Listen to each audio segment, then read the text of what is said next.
Well, thank you, everyone. Thank you for that warm introduction. Please be seated. Thank you. That is so kind. And Commissioner, thank you for that incredible. I think that's the model of the kind of introduction I want going forward. But thank you for your leadership, and thank you for your support, and thank you for that. I know we've heard it a few times today, but that kind tribute to Senator Durbin, who, when you mentioned, has had a role in so many of us in this room.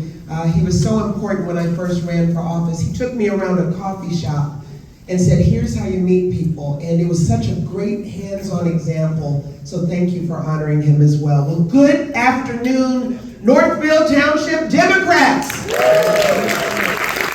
Oh no, that seemed kind of quiet. How are you all feeling today? Like, are you bringing the energy from yesterday into this luncheon? I hope so. I am Julian Stratton. I'm so proud to serve as your Lieutenant Governor, and I'm especially proud to be here today running to represent the great state of Illinois as your next U.S. Senator. First of all, I have to say thank you to my friend and committee person and state representative, Tracy Katz-Mull. Thank you so much for your partnership, for your effective leadership, and for bringing us all together today. And thank you to all of the elected officials that are here supporting this wonderful organization. I want to take just a moment to express my gratitude to everyone in this room. You know, when I look around at each of you, I can't help but feel energized. I see the fight and the fire in your eyes, and I know that we are in good hands. The volunteers and local leaders who do the hard work, hitting the doors, talking to voters, circulating petitions, and fighting to elect Democrats at every level of government, well, we owe you our deepest thanks.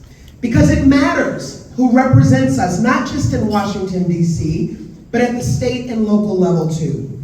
As Democrats, we all have a role to play to fight back against the Trump administration's cruelty. My friends, I'm going to be very honest with you. What we're living through right now is truly unprecedented. Donald Trump has ignited a 5-alarm fire. Across America, families are struggling with rising costs, groceries, housing, childcare, education, and instead of offering relief, Donald Trump and Republicans are doing everything they can to make life harder. They're stripping away health care and ripping food from the mouths of hungry children while handing out tax cuts to corporations and the ultra-rich. We've watched them overturn Roe v. Wade, threaten IVF, and talk openly about banning abortion nationwide, all while claiming to defend freedom. They're using cities like Chicago as a playground for their authoritarian agenda to sow chaos and fear in peaceful communities, all to justify a military deployment on American streets. Let's be real. This administration is not going after the worst of the worst, as they say. They're targeting our neighbors, hardworking people who have been contributing to our communities for decades, people who run local businesses, sell flowers on the corner, and have shown up every day to build a life for themselves and their families.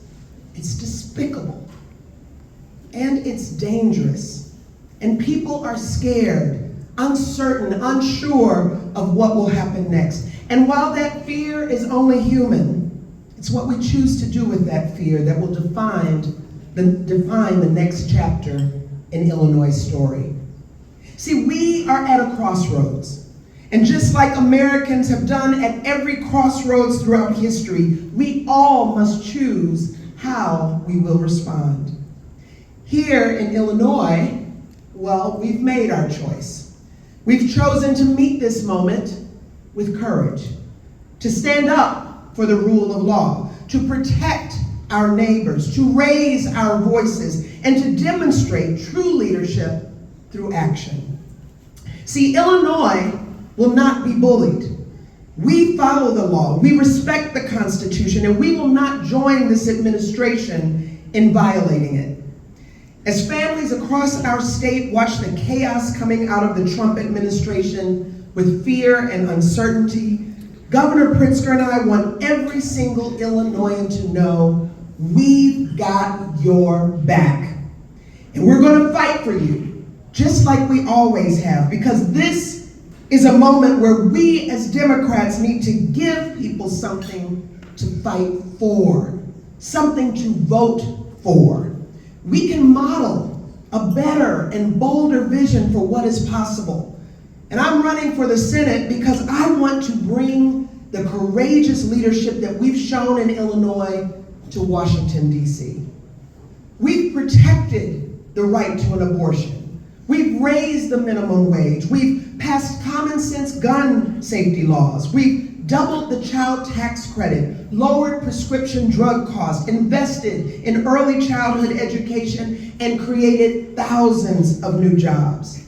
We fought hard to deliver for you because that's what we were elected to do, to show that government can be a partner to the people, not a roadblock.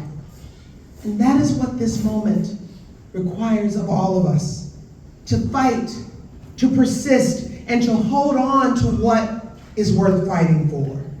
You are worth fighting for. Illinois is worth fighting for.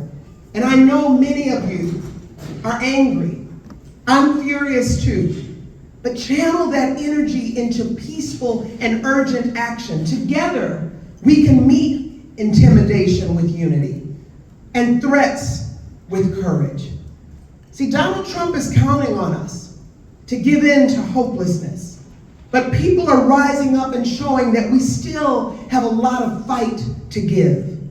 Yesterday, like many of you, I joined thousands of Illinoisans in the streets to send a message loud enough for Trump to hear us in Washington, D.C., that there are no kings in America. There are no kings in Illinois, and we will not bend the knee to a weak man who pretends to be one.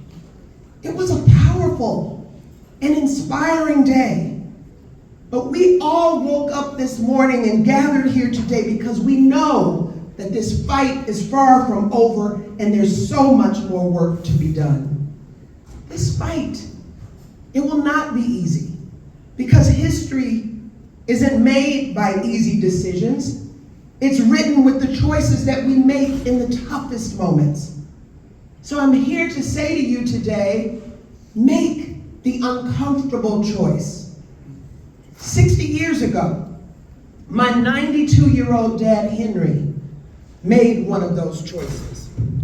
He was not a political activist, but he understood that his voice and his vote mattered. He made the choice to march alongside future Congressman John Lewis from Selma to Montgomery because he knew it was time to stand up and be counted. Now, he didn't know what marching would accomplish when he decided to join, but he knew this simple fact, that he didn't like how human beings were being treated.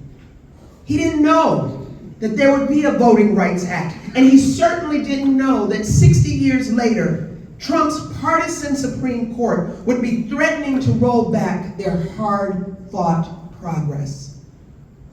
But I think about that choice a lot these days, and it's why I know that we can't give up while we are staring Trump's authoritarianism straight in the face.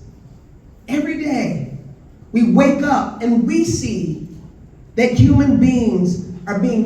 human beings are being treated by this administration. And now more than ever, we need to pick up my dad's fight and stand up and be counted. So every day, choose to resist, choose to fight, choose to speak out and stand up for what you believe in. Take the leap, protest, organize, mobilize, disrupt, run for office. We need you. Illinois needs you. Our country needs you. This here in this room, this is the team. This is our fight. And when we lift each other up and work together as one, there's not a force in this world that can break us. Together, we can protect the values that we hold dear and build the future our communities, our state, and our country deserve. And Illinois will be leading every step of the way. I want to close with an African proverb that I've been thinking a lot about in these troubling times. It's something that really keeps me going. It says that when the roots run deep, there's no need to fear the wind. I know that the winds are blowing these days. I know sometimes it feels like it can knock us out. But never forget that our roots, they run deep. There are those who came before us, upon whose shoulders we stand. And those roots will hold us firm. And if we link arms and make sure that we understand that we can only do this together, unified and speaking with one voice, and we march forward together, then we will make it through. I believe that with everything that I have. So Northfield Township Democrats, thank you so much for having me. I'm Julian Stratton, and I want to take your voices with me to Washington, D.C., and I humbly ask for your support. Thank you for having me.